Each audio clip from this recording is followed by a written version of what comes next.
Selon lui, après 30 ans sans interview, personne ne lui parle de son album. Il décide alors de révéler pourquoi il a choisi le nom de César. Il raconte qu'il y a longtemps, l'empereur avait été enlevé par des pirates qui pensaient qu'il n'était qu'un simple roturier.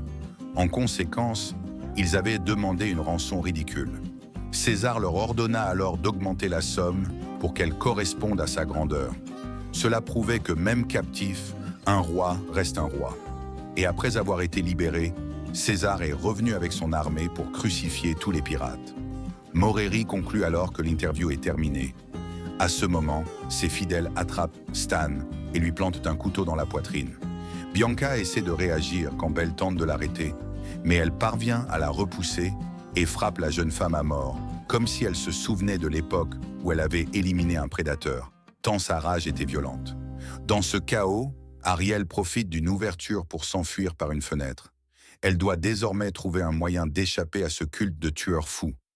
Ariel avait pourtant tout fait pour avertir les autres invités, mais comme ils n'ont pas voulu l'écouter, elle pourrait maintenant attendre un moment opportun pour fuir discrètement. Comme elle l'avait fait ce jour-là, aller dehors et demander de l'aide aux fans qui campaient à l'extérieur, comme je l'ai déjà dit. En parlant de cette fuite, il est peu probable qu'elle ait une autre opportunité aussi parfaite que celle-là. C'était une occasion gâchée. Elle soupçonnait déjà que les cultistes écoutaient et surveillaient tout ce qui se passait, même dans les chambres. Et malgré cela, elle a fait un scandale en disant qu'elle voulait partir, comme si ces gens allaient la laisser faire, alors qu'elle en savait déjà trop et représentait une menace pour la secte. Même en sachant qu'il y avait quelque chose de louche et qu'elle était en danger, elle a cédé au chantage émotionnel de Mald. Même si ce n'était qu'une petite fille, elle faisait tout de même partie du culte et obéissait à Moreri. Le discours avait probablement été répété pour convaincre la journaliste de rester. Et maintenant que tout est perdu, sa meilleure chance est de faire semblant que tout va bien le plus longtemps possible, en attendant une nouvelle occasion de s'échapper, surtout que jusqu'à présent, une personne disparaissait chaque jour. Dans le meilleur des cas, il lui restait 3 jours avant de devenir la prochaine cible de Moreri. Mais tout a basculé pendant cette représentation par la volonté de Moreri lui-même. Si l'influenceuse n'était pas sortie du pouf, les autres idiots auraient sûrement continué à adorer n'importe quelle bizarrerie faite par le chanteur. C'est pour ça que je dis, une idolâtrie excessive peut vous rendre aveugle. Vous pouvez admirer quelqu'un, mais n'idolâtrez personne. Car au-delà de pouvoir faire des erreurs, cette personne peut aussi vous décevoir, voire cacher des choses très étranges, comme Moreri. Sortant de là, Ariel court jusqu'au musée de Morelli, qui était en fait la maison où il avait grandi, transformée en mémorial pour que tout le monde connaisse ses origines. En cherchant quelque chose pour se défendre, elle trouve un couteau et plusieurs bouteilles de cyanure de potassium, mais elle choisit seulement de prendre un tournevis. Elle se cache ensuite dans la salle de bain, car elle entend des cultistes envahir les lieux. Alors qu'elle pense être en sécurité, Belle brise la vitre près d'elle et parvient à la désarmer. Malheureusement, Ariel essaie capturée.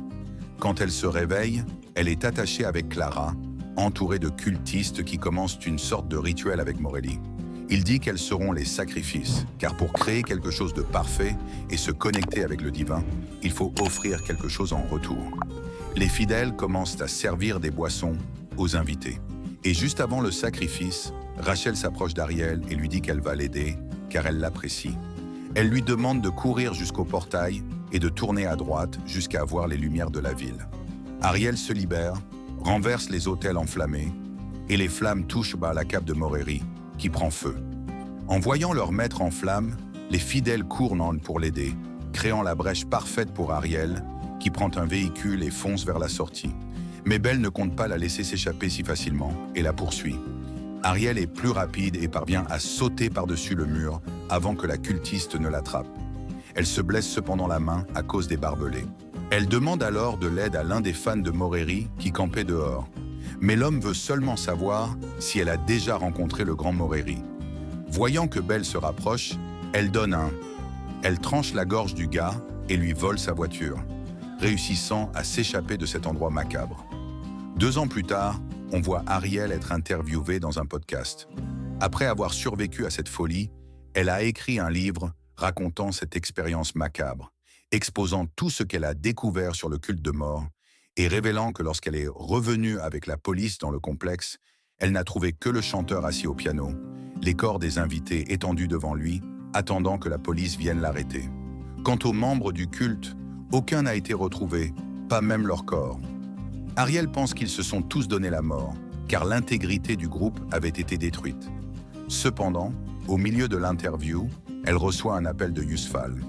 Après 2 ans et 6 tentatives de la part d'Ariel pour entrer en contact avec Moreri et l'interviewer pour son second livre sur l'affaire, l'homme a finalement accepté. Elle en profite pour lui demander s'il ne voit pas de problème à avoir toujours Moreri comme client, sachant qu'il a avoué avoir tué 5 personnes en public et pourrait être responsable de plusieurs massacres. Mais Yusf défend le chanteur, affirmant qu'il était simplement passionné par son art. Ok, faisons une pause et revenons à l'évasion ratée d'Ariel pour tout analyser. Quand elle a réussi à s'échapper, il a apparemment fallu quelques minutes avant que les membres du culte ne commencent à la poursuivre. Et comme on avait vu qu'il y avait des fans de Moreri campant à l'extérieur, la fille aurait dû courir directement vers la porte plutôt que de s'enfoncer davantage dans le complexe. Plus elle allait vers le fond, moins elle avait de chances de s'échapper, car il y aurait de plus en plus de cultistes. Mais puisqu'elle a pris une mauvaise décision dès le début, l'essentiel aurait été de trouver une arme pour se défendre, et de préférence pas un couteau ou un tournevis. Elle savait déjà que les cultistes se battaient combat très bien, puisqu'ils avaient maîtrisé les autres invités avec une facilité terrifiante. Donc forcer un combat physique, c'était la meilleure façon de mourir. Elle aurait dû chercher quelque chose pour garder ses ennemis à distance. Comme les armes à feu n'étaient probablement pas une option, elle aurait au moins pu trouver quelque chose ressemblant à une lance ou une batte pour garder les cultistes à distance et augmenter ses chances de survie. Ou alors, sachant qu'elle risquait fort d'être capturée, elle aurait pu mettre du cyanure dans les boissons de tout le monde. Les cultistes seraient mortes rapidement, ce qui lui aurait peut-être donné une chance de s'enfuir. Le cyanure est un poison extrêmement puissant qui empêche les cellules d'utiliser l'oxygène. Il bloque une enzyme essentielle dans les mitochondries, provoquant une asphyxie cellulaire, même si la personne respire. En quelques minutes, l'empoisonnement peut entraîner la perte de conscience, l'arrêt respiratoire, puis la mort. Lors de sa deuxième tentative d'évasion, elle a presque tout bien fait. Moi, j'aurais juste jeté un vêtement sur les fils barbelés, ou tenté de défoncer la porte avec un quad pour éviter de me blesser ou de rester accroché. Franchement, je ne remettrai jamais les pieds dans cet endroit sans une équipe du SWAT prête à tirer sur tout ce qui bouge. Après tout, rien n'empêchait les cultistes, après la fuite d'Ariel, d'attendre la police armée jusqu'aux dents. Ce genre de choses est déjà arrivé dans la vraie vie, comme le siège de Waco, où les Davidiens ont échangé des tirs avec la police venue exécuter un mandat de perquisition. Aujourd'hui, vu qu'elle a de l'argent, Ariel devrait engager des gardes du corps pour l'accompagner et surveiller sa maison.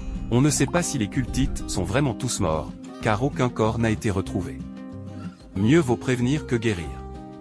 Même si tous les cultistes avaient disparu, il reste plein de fans dérangés qui pourraient vouloir lui faire du mal à cause de son livre parce qu'elle a envoyé leur idole en prison. Le rencontrer ne ferait qu'aggraver la situation. Moreri est un homme très intelligent. Il pourrait soudoyer un policier ou payer un détenu pour faire du mal à Ariel en prison sans que personne ne puisse l'en empêcher. Il pourrait toujours dire plus tard que c'était un malentendu. Et oui, un homme aussi riche pourrait parfaitement payer pour que ce genre de choses se produisent. Quelque temps plus tard, Ariel va dans un hôpital psychiatrique de haute sécurité pour rencontrer le tueur. Elle commence l'entretien en lui demandant pourquoi il a fait tout cela. Comment il peut être un assassin ayant ôté la vie à 5 innocents? Malgré ses tentatives de prétendre qu'il agissait pour un bien supérieur, Ariel a enquêté et découvert que des années auparavant, Sten avait publié un article mensonger sur Moreri.